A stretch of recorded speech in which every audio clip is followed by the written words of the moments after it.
What's it like living in a car? It's cold and moist. Essentially, I grew up in a pretty dysfunctional environment. On the way over to the mirror on the shower thing, and then just staring at myself and asking myself, how the hell did you get here? My first goal was, okay, how do I get a business that provides me food, shelter? Sure. And so much of my journey was learning to work for my hands, to learn to use my head. And now, like you, we get to travel the world and use our heart.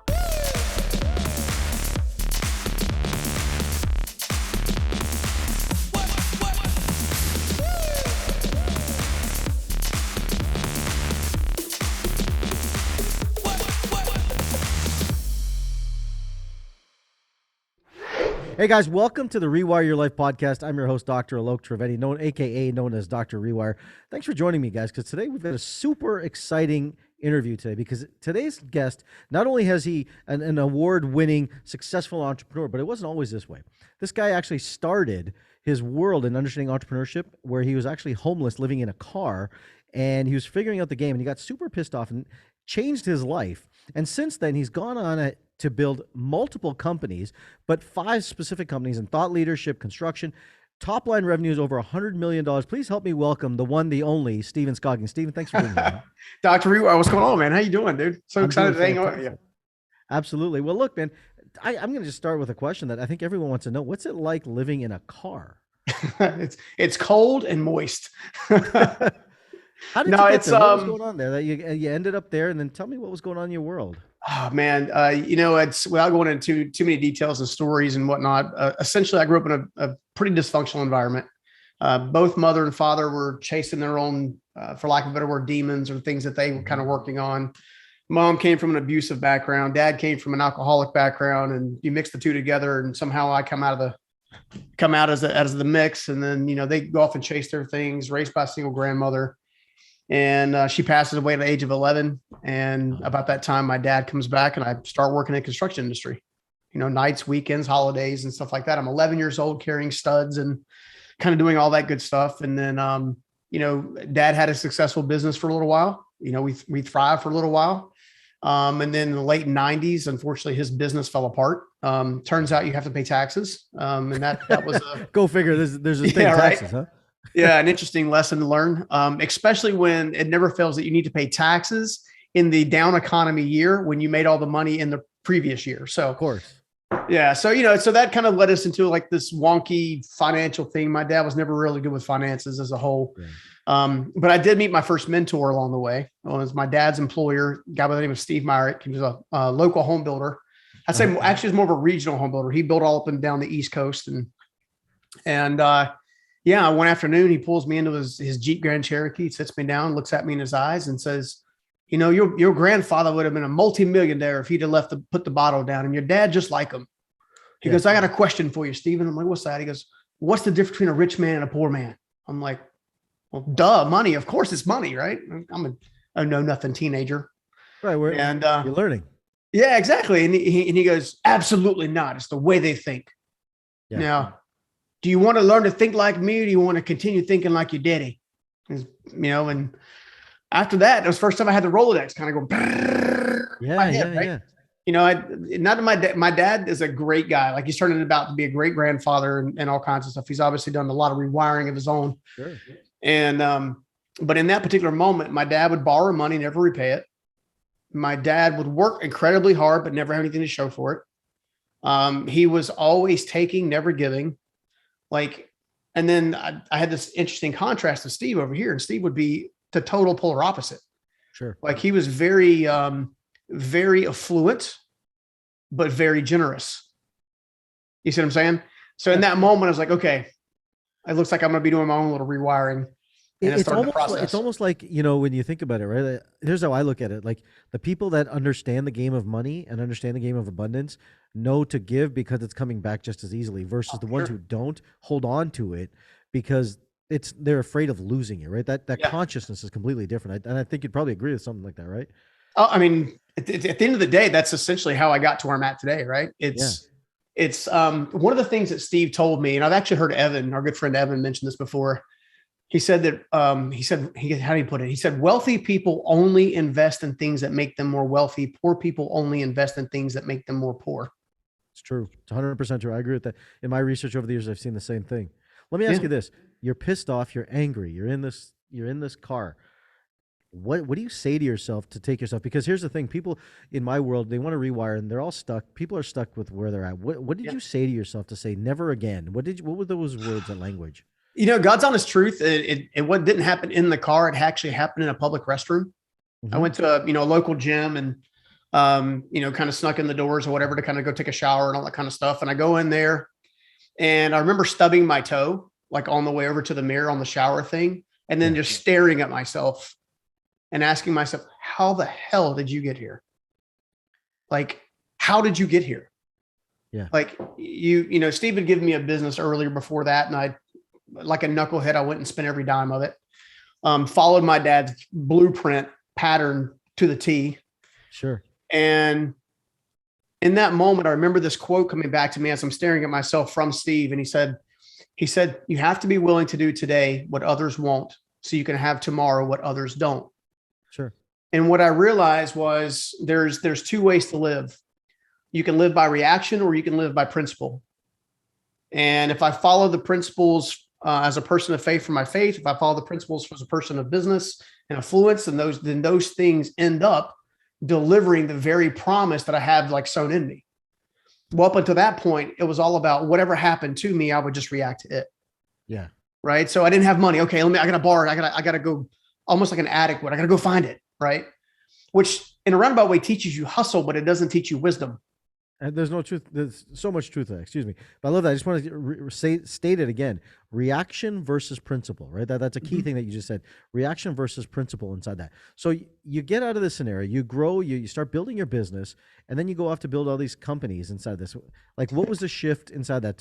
So where did you learn the skills, the tools, all that? Because I have questions I want to ask you about your content, but I want to share the journey first, so that people get an idea of who you are, what you bring to the table. So when you say $100 top line, $100 million top line revenue, that has a context to it around it. So, how did you build these businesses? What did you do to grow this? I'm like every other entrepreneur. The first 5 years or a decade, you stumble your way through trying to figure things out, right? Throwing stuff at the wall and see how things fix or stick. I had this interesting epiphany. One of these things that I talk about is the 7 levels of life mastery, right? So you and I both love the subject of life mastery and business mastery and affluence. And because we know that anybody can do it if they just really get out of their own way. And essentially that's what I was doing, and I had that mirror moment, which I refer to as the awakening, and then it comes down to, okay, now I really need to get a serious, radically honest approach to myself. What am I really good at? What do I really stink at? Like, who's in my life that doesn't need to be there? And you go through this awareness process. Well, that awareness process ultimately began to lead me towards more mentors and friends and people who could pour into me, who believed in me more than I could believe in myself, much like Steve. Well, after the mentorship phase, then it becomes down, okay, are you going to actually take the time to apply what they've been teaching you? And if you remember the first part of my story, I spent the first, 5, 6, 8 years not applying exactly what Steve told me to do. Yeah. Ended up in a car, right? And then I started applying what he told me to do, and all of a sudden I start to win. Yeah. Right. So a lot of people are just missing the implementation phase, right? Well, after the implementation phase, about maturity, right? You got to become more mature in what you're doing. Well, after maturity, then comes emergence. Now it's like everything's second nature. And now you're ready for mastery, which is then when you teach. Well, when I understood that process, that 7-level hierarchy, I was able to identify where I was at in my journey at any given moment as I was climbing the levels, right? Because you start over and over again. And, I didn't start off with the dream of building a, 8-9-figure business. That wasn't my goal. My first goal was, okay, how do I get a business that provides me food, shelter, and like maybe a chance at romance, right? Kind of thing. And then I went through a massive greed phase where I made a bunch of money and I had a bunch of abundance. And then I'm like, well, this is who I am. And then only be reminded that's irrelevant. And, but I think a lot of people do that.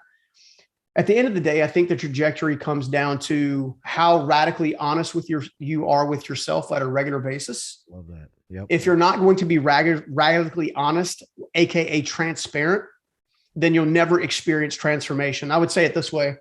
There is no transformation without true transparency. The problem with that is you have to admit to yourself that you don't have it all figured out to eliminate pride and ego, or to at least work on it. And then you also need to tell other people who you know, like, and trust, hey, look, I'm really struggling with X, Y, and Z, because it's not until you actually identify and verbalize those things that people actually begin to say, well, I know somebody can help you with that. And I know somebody can help you with that. I know somebody. Right. For sure. And so much of my journey was learning to work from my hands, to learn to use my head. And now, like you, we get to travel the world and use our heart. Yeah. Right. And serve people that way. And I think that's the ultimate journey for anybody who's going to go from stuck to unstoppable, as we like to say.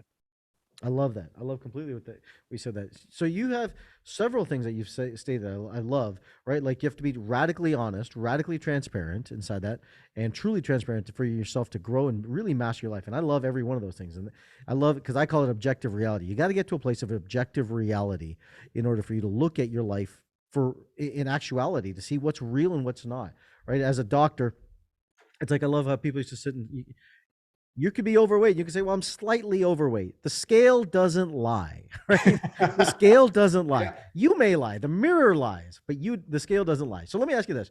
What's the easiest way to take a dream and turn it to a business and build a life that you love? Because I love this subject. I teach this subject. Yeah. I'd love to hear your take on it. Gosh. Well, I always start with getting super clear about what it is that I want, which I don't think a lot of us do. Yeah. I think it goes back to that reaction thing. You think you want something because somebody else has something. And it's been my experience that anytime I pursued what somebody else always has, it always ends up bad. Yeah. Right. It never ends up in my favor. So for example, one of the things that I've recently had to do in stepping out in this thought leadership space and whatnot is get super clear on what it is, what value is that I'm really trying to bring. What's unique about my story, my experiences, my wisdom that the world needs to hear? And then be honest with myself and say, okay, well, do they really need to hear it? And if so, why? And by doing that, I began to paint a clearer and clearer picture. You know, one of the things that I do annually is this live event called Transform Your Life, where I bring in thought leaders from all over the country. Some of them pretty well known, and others they're people like myself who are kind of growing in this industry. And all have one thing in common. They all have radically transparent stories with radical experiences, with radical results. And I've discovered that if you're going to start a journey of manifesting, so to speak, your success or bringing into reality that what you think you want, you have to get super clear on what it is you want, why you want it. And then I hate to say it, but you also need to list out the sacrifice you need to pay to get it. For me, for example, it was a matter of I had to stay away from girls for a while. I did. I mean, I just no more dating, no more clubbing, no more. I mean, my first 4 years of my first business, it was just me, and I grinded it. Not a single day off, right? No holidays, no nothing. Working in the rain, working in the snow. And now I don't necessarily recommend that everybody follows that trajectory, but but it was the commitment. I think it's important to notice the commitment that's involved in that, right? Yeah. It's not just about, sometimes people get into business. Oh, I'm going to open a business because it's easier because I want freedom. Exactly. I want financial freedom, but that's not it. Your financial freedom comes when you trap and discipline yourself into the business, right? Yeah.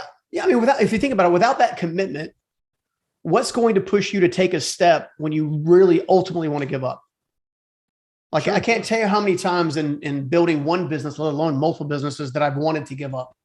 And I'm saying that publicly because I feel like people who are destined to be peak performers I believe peak performers set the pace for other people in a good way, as long as they're good leaders themselves. If you're not willing to push yourself past the moment you want to quit, you will never win. Right. And without that commitment, and without understanding what it is you want and really why you want it, you won't have the power you need when you need it to overcome that moment, which is one of the reasons I think that your work is so powerful, is because not only do you help people identify the roadblocks, but you're also helping people identify the hurdles over the roadblocks. Mm-hmm. That's exactly right. No, I appreciate that. So you said clarity is super important. I think a lot of people struggle with this. Mm-hmm. How do you, everyone has their own unique process of getting very clear. I have mine. I'd love to hear yours. And maybe how do you get super clear that this is what I want? Because when you're in the van or the truck or you're looking in the mirror and say, how did I get here? Something happens and you got clear on what the vision of your life was. And now that you have abundance and you're helping people, what's the next step? And how do you get clear on what else is next for you? Well, first of all, I was honest with myself and I knew that I had gotten to where I was at because I had gotten to where I was at. Mm-hmm. But it also meant that I was the solution about where I wanted to go.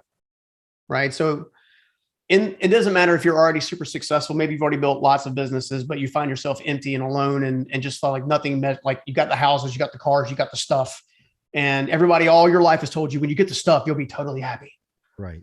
Yeah. We both know that that's not the truth. Right. Nowhere close. And I think it comes from the clarity for me comes from how does what I'm about to do or the decisions I'm about to make affect the betterment or the lives of other people.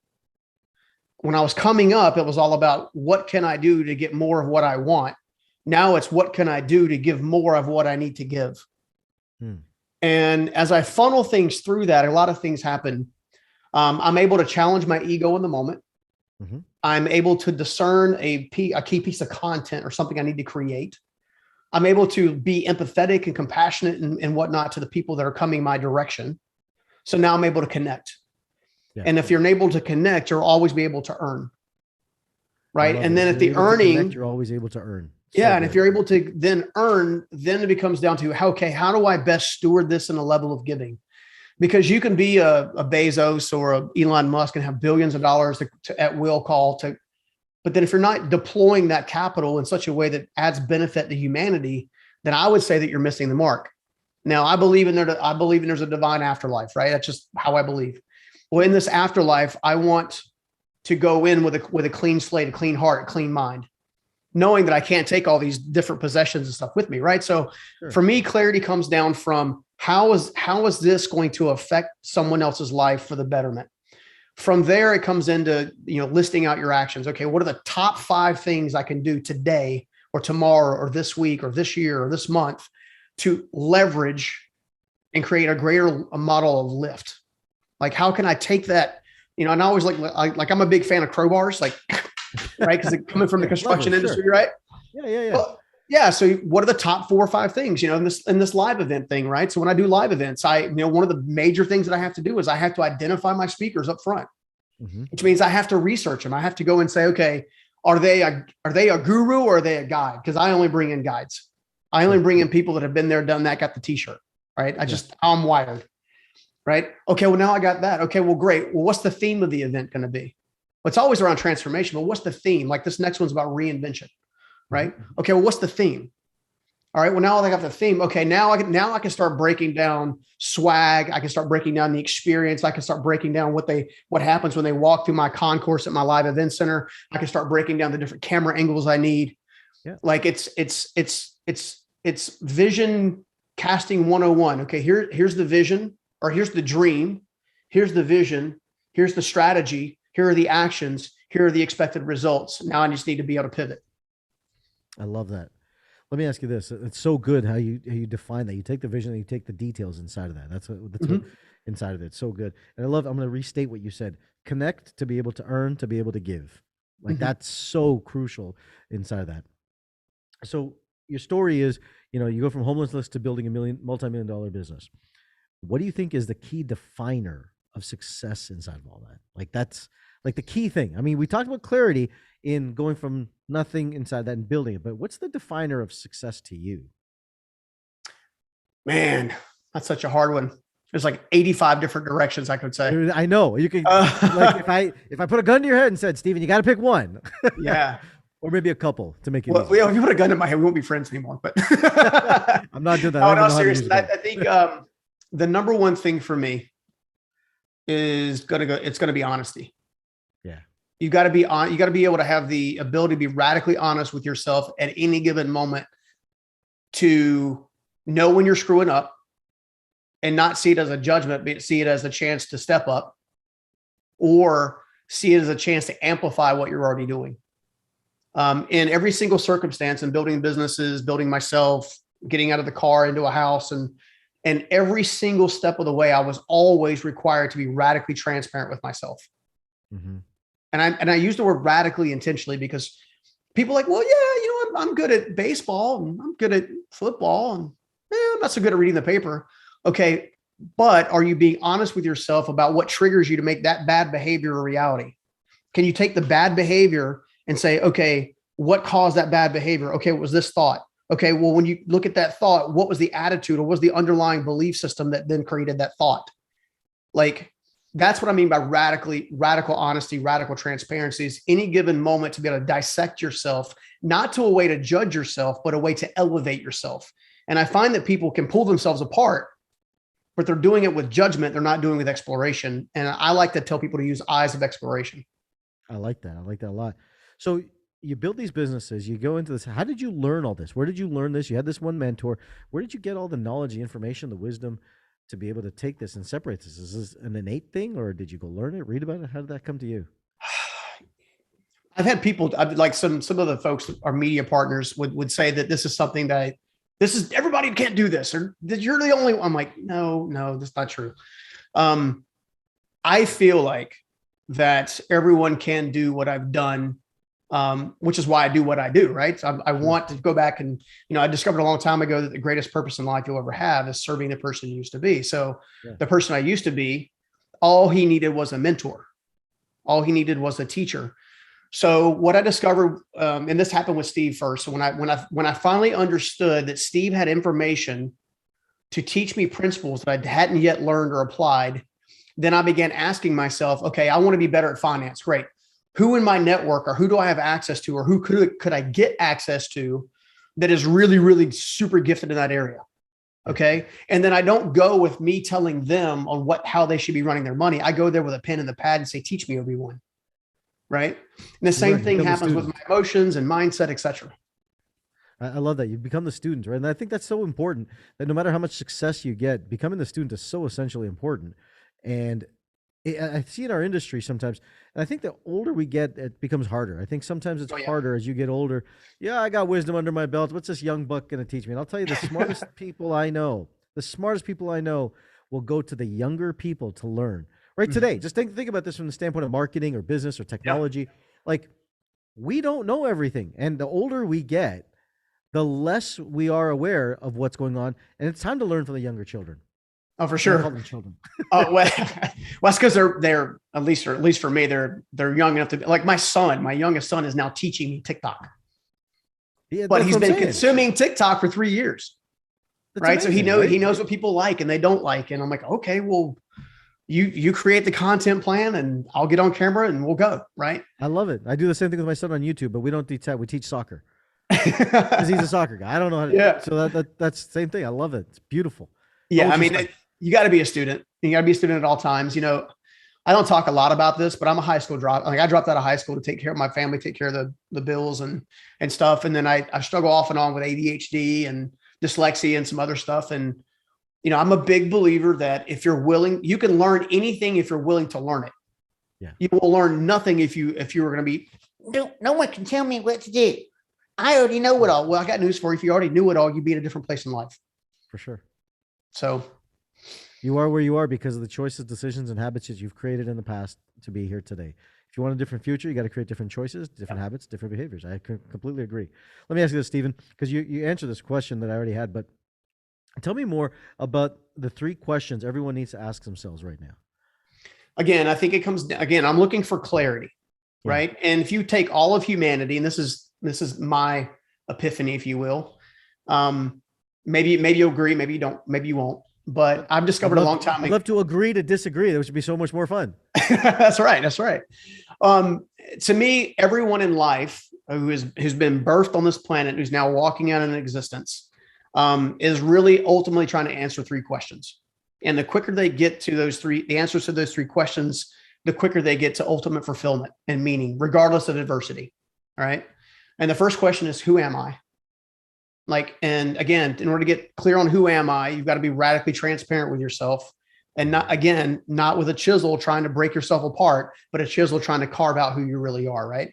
So what are your strengths? What are your struggles? What are your blind spots? What are your passions? What are your gifts? What are your yearnings? What are your experiences? What are the evidences of your belief system? Like all of that's wrapped up in who I am. Who am I? The second is why am I here? Right. And again, for me, it's always been the reason I'm here is to go back and serve the person I used to be. So, and I ultimately believe that's why we go through the life that we go through with the experiences that we have and the challenges that we have, is because now we're uniquely positioned to like talk to somebody in a way that only we can understand, and the empathy, compassion, all that, so that's where I believe it's hidden at. And you can't get there until you answer the first question. Okay.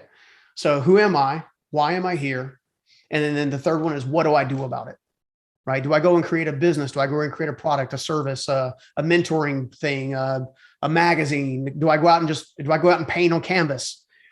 The reality is most of us like to start with, what am I supposed to do with my life, which is smack dab in the middle, without being clear on how they were really designed and created.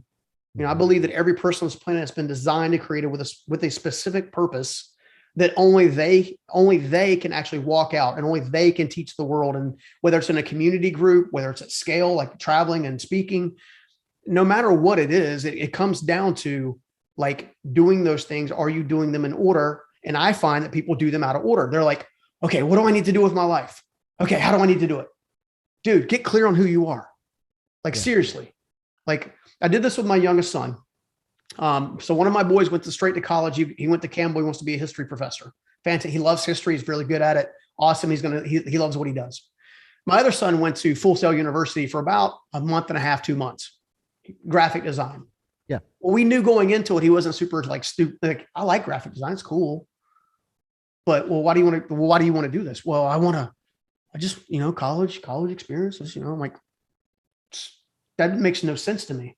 So we sat him down, and I have this resource on my website called Understanding What Drives You, which comes with a free 70-page personality assessment report. Nice. And I basically gave him that tool. And in the moment, he took the tool. We sat down for the next 4 hours. We spent time with a highlighter. So, okay, well, let's connect the dots. Connect the dots. La, la, la, la. Okay, well, you're a really good people person. Okay, you like new initiatives. Oh, you have a strategical brain. Oh, you're really good at problem solving. Like, I pulled all these pieces apart.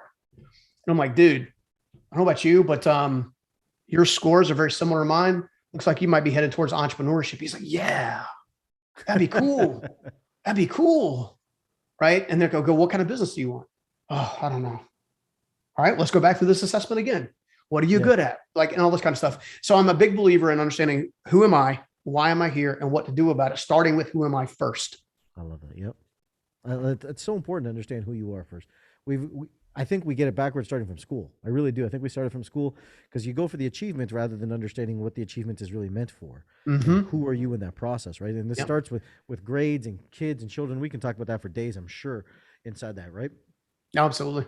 That's just it's almost easy bait. I think it's almost easy bait when you look at it. Like, I got 2 kids of my own. They're, one's going to college soon. The other one's 13 years old. And like, they're just unique.